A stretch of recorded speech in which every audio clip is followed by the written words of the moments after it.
দাঁড়া বইস না।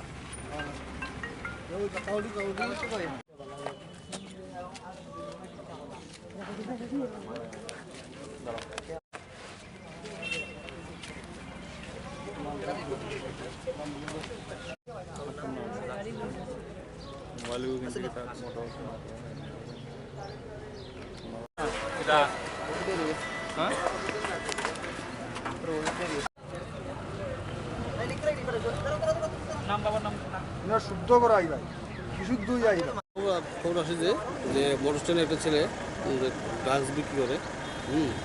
ওই গোপন খবর ভিত্তিতে আমরা ওই সিভিল ড্রেসে স্ট্যান্ডে আমরা মুসলিমদের ব্যবস্থা থাকি এবং মুসলিমরা যখন আসে তাকে ডিটেন করি। আমরা ডিটেন করবো, তার সার্চ করা যখন হয়, সার্চ করার পর তারপর থেকে ড্রাগসের 13 বড় ড্রাগস পাওয়া গেছে এবং তাকে জিজ্ঞাসাবাদ করার পরে শেয়ার করছে সে প্রায় সময় না ড্রাগস বিক্রি করে।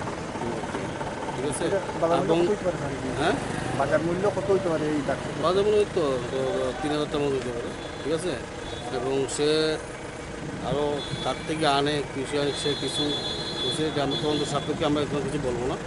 আমরা তার বিরুদ্ধে NDPC একটা আমরা কেস দিচ্ছি, কেস হিসেবে তদন্ত করে